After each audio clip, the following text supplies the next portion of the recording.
All right, welcome back to another episode of the Kitchen Table Podcast where business gets done. I'm your host, Ken Baden. We're here today with Donavin. Donavin, is it Kinser? I know I'm going to say it wrong, so you just say it. Yeah, Donavin Kinser. How you guys doing? That's as easy as it's always the ones that look so easy, Kinser, and I'm like, I feel like that has to be wrong, but it's never. And then I say the most complex ones right every time, dude. That's human nature, man. Donavin and I were just rapping about what he does in solar and roofing and how we kind of come to meet. Donavin is an entrepreneur, obviously, himself, out of, well, actually, where are you based out of? Where are you calling in from today? Yeah, so I'm actually a Colorado native. I was born and raised in Pueblo, Colorado, small town south of Denver. So I'm calling from Denver now.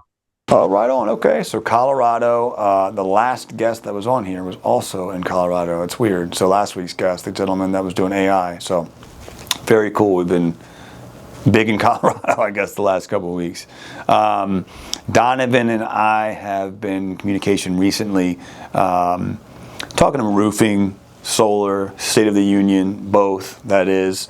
Couple things, I suppose, before we jump right into it. Can you give us a quick just who Donavin Kinser is, who his business is, or what the business is, and how it came to be? Yeah, man. So I grew up in Pueblo, Colorado, grew up in the trailer park. Eventually, my mom and pops ended up getting divorced, as most of our millennial families did. And unfortunately, I ended up living with my pops, and we grew up. We kind of just lived out of a car for a period of time until we moved in with my grandma, and just saw that jobs never really worked. You know, my dad worked himself in circles and worked construction, 15-hour days, 6 days a week.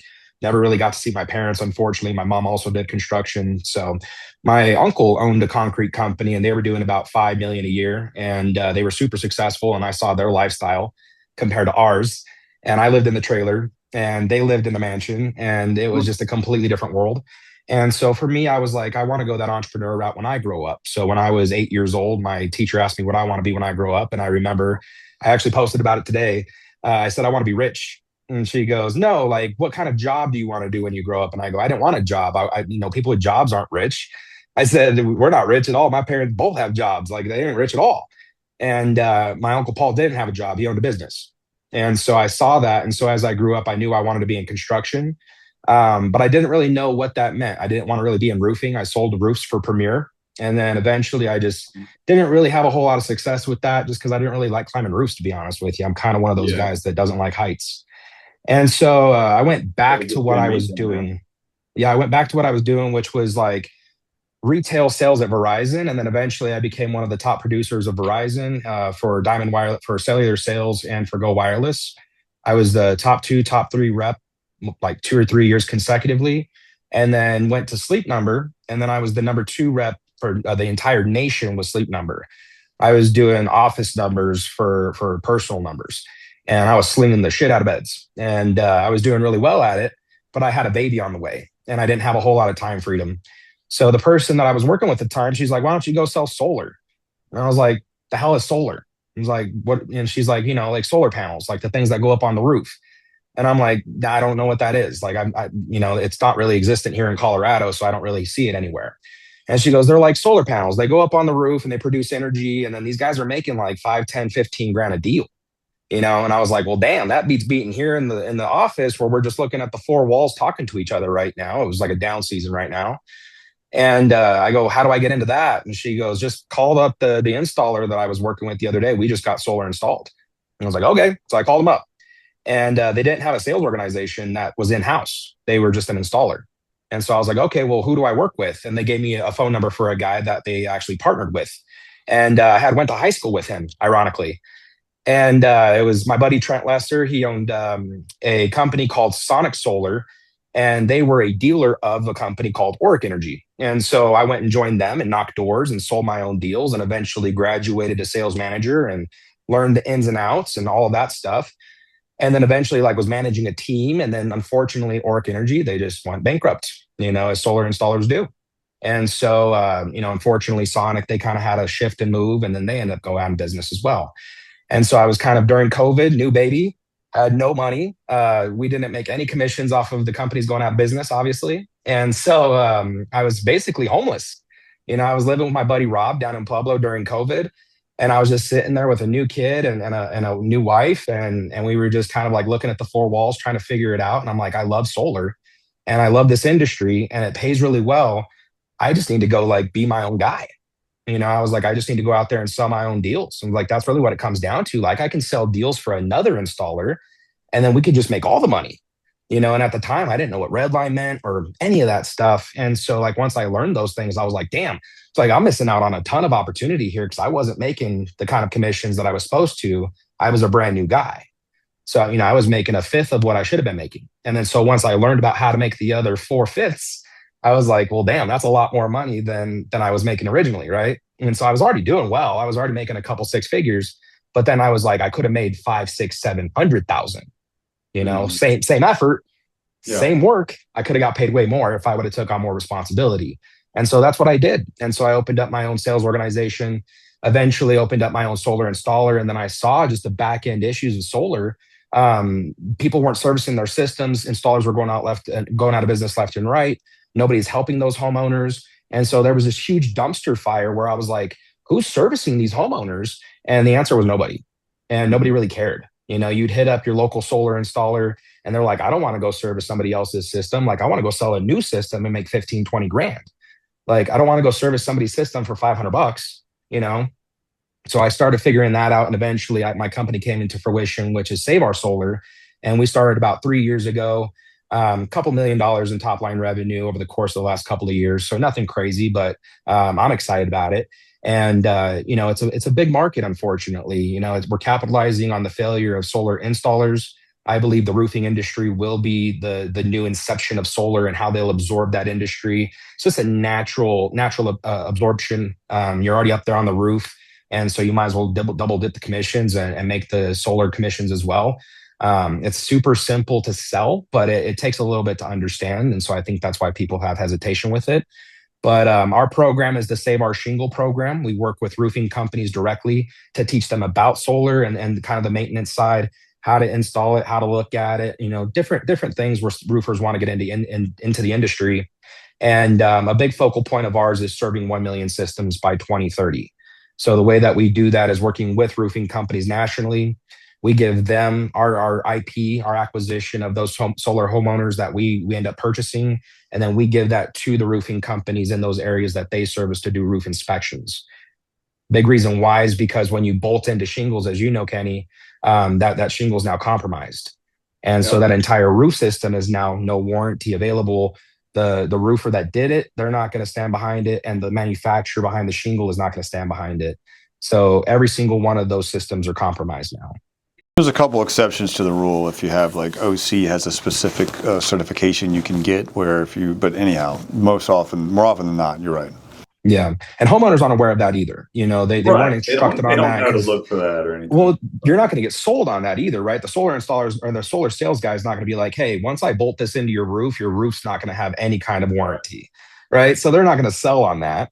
But that is kind of the reality at the end of the day. Like, at the very least, if there is still kind of some sort of certification you can get, most roofers aren't going to go back and like want to fix or remediate those problems. Most of them don't have it. It's a very small amount. Most of them don't even know that any of those things exist, or if they do exist, they only exist in a sense of like, well, yeah, we'll warranty it, but you have to do this, and this. It's not like you just get it just because. If you still just do it, you're still going to avoid the warranty. But they'll say like, okay, we'll use these brackets, this stuff. You know what I mean? Like, and then we'll warranty all of the roof outside of, there's still exceptions and stuff. But anyhow, I could go on and on about that. Yeah, the big issue that we see is out of 100 roofs that we look at, the data between like all of us that are in solar maintenance and are actually working on these homes, a lot of us are technicians that work with the banks that actually put the loans out for these systems. And so the data that we've seen out of 100 homes is that 14 of them, at least 14% of those 100 have compromised roof systems that need repairs. 5 or 6 of those houses need full-blown replacements. We had one lady down in Louisiana who had 80 grand in damage. The roof actually got collapsed by the solar system in that area. She had a skylight out of her attic into the wilderness, and it was in Louisiana, so it was raining in her roof and it was causing water damage. We had to do mold remediation, drywall. We had to fix her bathroom, all of that stuff. And we were able to go through her loan provider and get that all remediated because of her solar installer installed it incorrectly. Well, I tell you what, man, that's actually awesome, because I can't tell you how many times we run into situations with solar where we should be celebrating, but when we realize, like, oh, this isn't one of the main two, right? Vivint or Solar City, which Solar City is now Tesla, and we're hoping it's Solar City because we're hoping they might be grandfathered into that $500 rate for R&R. Even though we get paid more, it's just like such a pain in the butt to deal with that. Actually, let me backtrack that. It's actually more of a pain in the butt to deal with the first scenario because they don't want to come out for $500. So, right. To your point, what I think happened and why, just to educate the audience that's not, because I've done solar, I've done roofing. We did solar up until last year. We still have PCR solar as a DBA. It's just, you can't do a PPA in Delaware, and we don't know where we're going to go with it yet. It may very well be exactly what you're saying, and that we might just have our roofing guys have that as an upsell. Yeah. I mean, the industry. I don't think it's going to be what it was for us in that we do, a DBA with separate reps, separate lead source. You know what I mean? Like that's not likely to come back. I think it is more likely that it just gets wrapped into roofing and our roofing guys upsell it. 100%. Yeah, especially companies that are fully vertically integrated. And what that means is like sales to install and service beyond, right? Mm-hmm. And so it's just going to be a bolt-on for a lot of roofing companies where right now it seems complicated. It's really not any more complicated than windows, doors, and siding and gutters. It's just one of those natural transitions. Especially if you're working with like an EPC and it's just like, hey, we'll actually schedule all of it, do all of it. You just need to stay on top of what jobs are what. I mean, that's no extra burden on your production company, your production division. I mean, like you're scheduling, ordering, doing all this stuff for all your other products. We have this other product here where like all he's really doing or they are doing is just keeping tabs on like where's it at in the process, because it's a process. But getting back to my original thought, not getting sidelined, what we see in the roofing industry all the time is customers that have solar, we're hoping it's one of the big two companies because they're easier to deal with, but it's some obscure company out of California we've never heard of before, and that's always a freaking nightmare because they don't exist, they're probably out of business, and we see that way more than we should, man. Like way more than we should. They can't get a hold of anybody. Homeowner doesn't know. They bought the house. Panels were on the house. Now they know, like, I don't know who the hell this is. Who has it? I've never known who it is. And it's like, what? They don't know if they're producing, if they're not. They don't even know if they should know that they're producing and at what rate they're producing, right? Are they at like 80% of what they're supposed to be doing, or exactly at all? Are they working at all? I don't know, So to your point, a lot of these people that end up acquiring homes with solar panels initially installed, they don't have monitoring apps. These systems that existed 12, 15 years ago, they just didn't have monitoring apps. Like it's a new thing. And so unfortunately, if you buy that house, you just kind of have the presumption that it's up there and it's working, but it's not. And so more often than not. So you do a lot of that, by the way, like you're kind of, that's your bag. Dude, that's awesome. So part of our program. So I run into that, and I know I'm putting the cart before the horse because we run into this all the time. I'm just being selfish right now. I still own a roofing company, but this is great material. We run into that. We don't know who the hell it is. And we're like, I don't feel like dealing with this, man. Like this guy, it's likely not even in existence any longer. We just call you all. Yeah. Yeah. Yeah. And so our company specializes in, number one, keeping those solar installers that are kind of mom and pop solar technicians. They're not really sales, right? Like we talked about that. Like they don't really know how to become sales, even at the very least, let alone like actually go and do it. They'd rather just be the operators up on the roof installing it, being the electricians. That's kind of where they fit the best, they feel. And so we want to try to help them stay in business because their sales organizations are switching over to life insurance now, right? They're not selling as much solar as they used to. I like that you understood the joke. They're not selling as much solar as they used to. The rates changed. The big, beautiful bill killed the tax credit, blah, blah, blah. My grandma died, whatever the case may be. They're just not selling it, right? And so a big reason why is because the solar industry used to sell on savings as opposed to hedging against the utility company for when something in Maryland happens, like when they start outsourcing your energy and all of a sudden your rates go through the roof. Right? Our rates have already been going through the roof, so.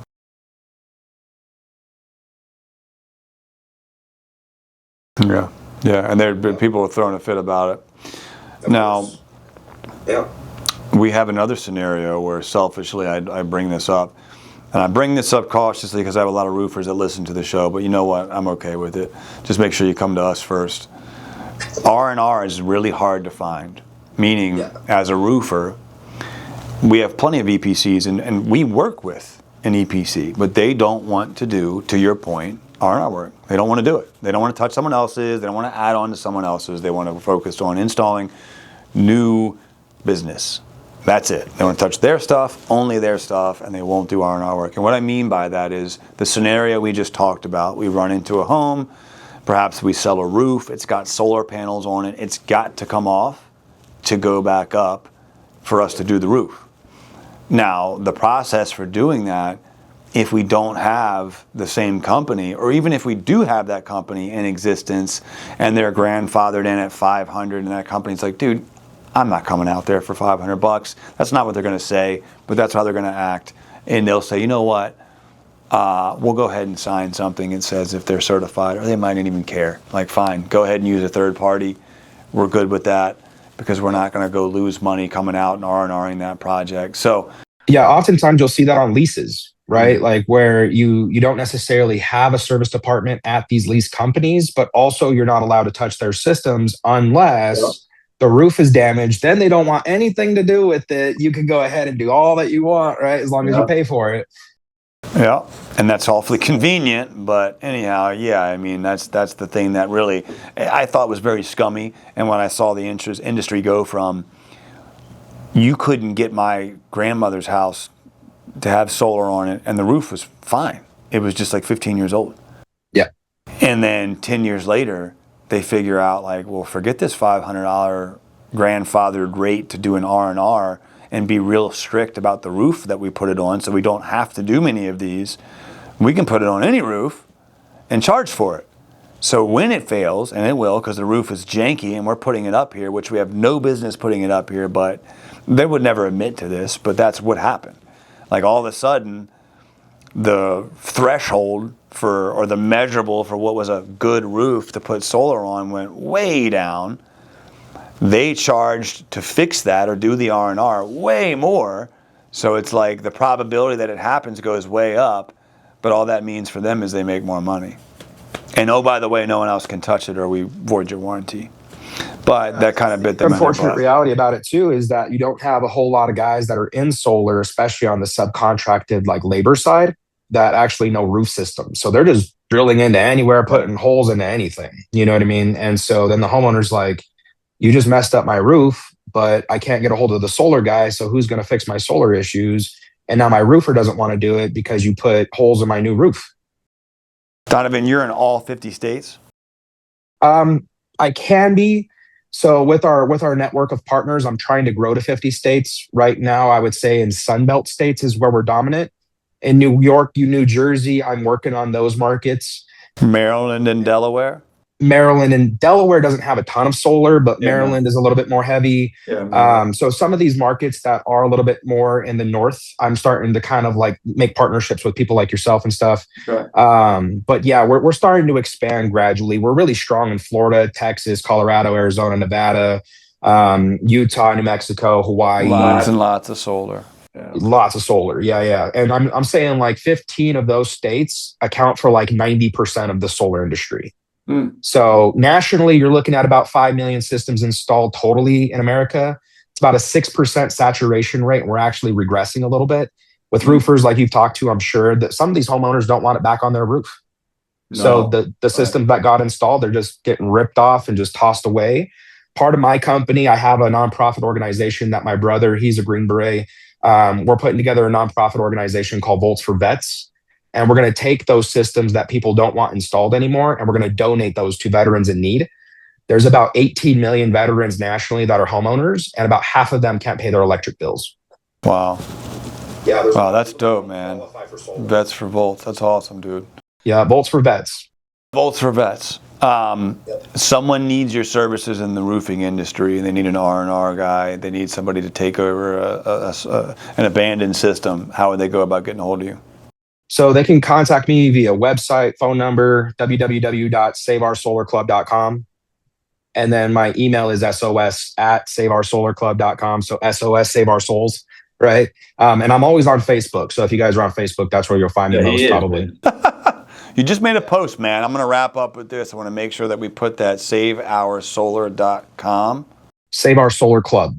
Save Our Solar Club. Save Our Solar Club. Yes, sir. Yeah. Reason why is a lot of these companies, not to be long here, a lot of these companies are solar insurance warranty third-party providers. We are a club. A lot of those guys, they don't approve a lot of these claims that come through as insurance companies don't. Our club approves 100% of all claims solar homeowners make. I'm actually texting my production manager right now. Wonderful. I appreciate your time, Kenny. Well, one last thing you had mentioned, we got 2 minutes to wrap up. There was a post you mentioned the other day about like wanting to do some training together. Can you elaborate a little bit on what you had in mind for that? Yes, sir. So a lot of these homes, unfortunately, are just being completely abandoned, even by the roofing companies. And so there's a lot of roofers that are switching from insurance to retail. You being retail, obviously, know this very well. And I think your coaching coincides with our program quite nice. I don't know roofing as well as you do, obviously. Like you have your success in roofing world. I have my success in the solar world. And so I need roofers to be able to understand roof systems. So when we do go out there to actually fix these solar installs that are unfortunately not very good, we need strong partners in those regions also. And so part of our program is Save Our Shingle, Save Our Shingle Club. I apologize. The program is Save Our Shingle Club. And essentially what we do is we bring roofers in, we teach them how to go from insurance to retail with our mentors like yourself and a couple other guys. And then we also get them kind of squared up to be able to exit in the future. And a part of that is increasing their reoccurring revenue via our Save Our Shingle Club program. So we have a monthly maintenance plan where we go out and we inspect the roof every 6 months and clean the gutters on your behalf. And then you guys just collect a check every single month, reoccurringly on that client every single month for life. So that's part of the program. It is on school. So we're going to be bringing people into that program. We're working with companies like Soderberg and Endurance Roofing out here in Colorado, and then Romans Roofing and Lifetime Roofing up in Illinois, and then Super Roofers down in Missouri, as well as Soderberg. And then just a few other companies just out there, Majors Roofing down in Texas, and Harvell Exteriors in Texas. Those are our big partners that we have currently. Oh yeah, man. Well, look, I just sent this to my production manager. It looks like it's a picture of a guy like wiping down a solar panel with a hard hat on. SaveOurSolarClub.com. That's my guy. Cool, man. All right. Well, look, I just sent this to my production manager because we need an R&R guy, and a couple other things. So hopefully you take advantage of it as well. Maybe not too much because we need them. But seriously, man, I would love to work with you on that. I think that's great. I got a class coming in this week. It's just one company from all the way out from Seattle, Washington. Or not that they're from Seattle, but they're from Washington State. So Washington, Ohio, Colorado, and Wisconsin. Actually, I don't know. No, Minnesota. Those are the 3 states I've had the last 3 weekends. So it's been a crazy but awesome experience to work with these guys. So I'd love to see what we can make happen there. But guys, we've got to run it up, unfortunately, because I could talk to him all day about this. But this is something we see a ton. Again, just to make sure, if you're in roofing and you're listening to this, which is quite a few people probably, SaveOurSolarClub.com. When you run into a situation where you don't know who's servicing the system or no one is, or when you need an R&R, and then obviously there's other things that we can do and he can talk about as well. I don't like to plug, but this is a real tool that we all need, and providing you the solution right here, man, at least locally. So guys, Donavin, thank you so much for coming on, brother. Guys, we will see you on the next one. Donavin, catch you on the next one, brother. Thank you so much. Talk to you guys.